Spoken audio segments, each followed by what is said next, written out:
Hello, my name is Omar Al-Ansari Krieger, and I am a first-generation Bahraini American. And this is a video to highlight the situation that is currently unfolding across Bahrain's sovereignty. Bahrain is a country that is living in fear. The people are afraid of their government. The people are living under military lockdown. There are atrocities that are happening on a daily basis. Imprisonments, detainments, torture, executions are happening on a daily basis. The Bahraini people require and necessitate the attention of the international community. Does a government that sincerely cares for its people, will they resort to such brute means to control really their own people? And for all what? Just to preserve the status quo that has been prevailing since the country achieved its independence from the British in the early 70s? It only seems to be draconian, despotic, and something that really represents dictatorial rule. And in many respects, that's all Bahrain really is these days. It's just a state that is run by a dictatorial government. The only difference is, instead of really having a proclaimed democratic republic who really retains seat for life, you just have a conventional monarchy.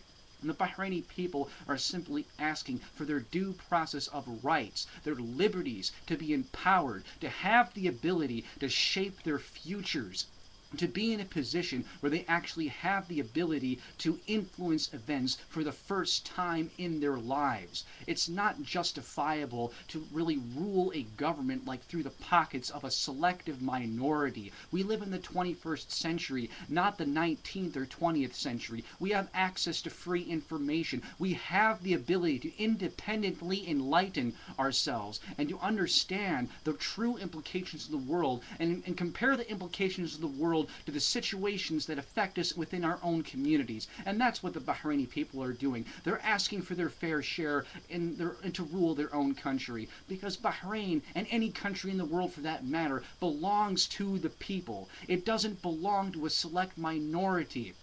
A select minority. The ruling family does not own the country. A country belongs to its people and has every right to be governed, to be ruled and by their own people. Because at the end of the day, that's really what a government is intended to do. It's intended really to preserve, to protect, and to really promote the best interest of its people within really its own boundaries and also really abroad.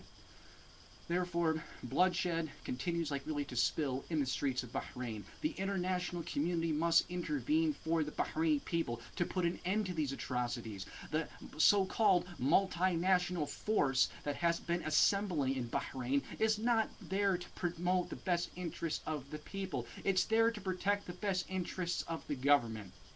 Bahrain has had a long relationship of friendship with the United States and Great Britain. This is only demonstrated by the fact that Bahrain did not even have diplomatic relations with the Soviet Union until 1991, the same year the Soviet Union fell apart. That only demonstrates its solidarity. Bahrain is aligned with Saudi Arabia. Obviously, the Saudis control a significant portion of the United States economy. That's no surprise to us now. So we can see where the conflicting interests really come in when compared to the spectrum of the geopolitical arena.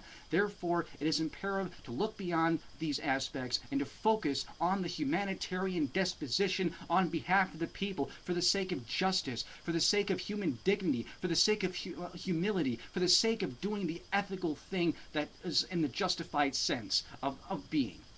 Therefore, the Bahraini people ask, beg, and really require the attention of the international community. Can we imagine, really what their fates are going to be if the world does not, really intervene on their behalf and, really at least try and mediate the situation? The people deserve to be empowered. The people don't deserve to be killed as if they are, really soulless animals. So please, for the sake of all things that are right, sacred, and really protected by all, in regards really to the things that we hold esteemed in society, let us act in the name of the Bahraini people. Let us intervene, let us spread the word, and let us try and really correct the injustices that are unfolding across really Bahrain, that are taking the lives of youths, that are tearing apart families, and that are tearing apart the country.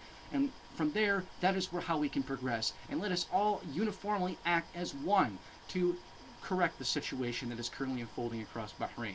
I appreciate your attention to this grave situation. Even though this is a crude YouTube video, nonetheless, it still exists as an applied effort.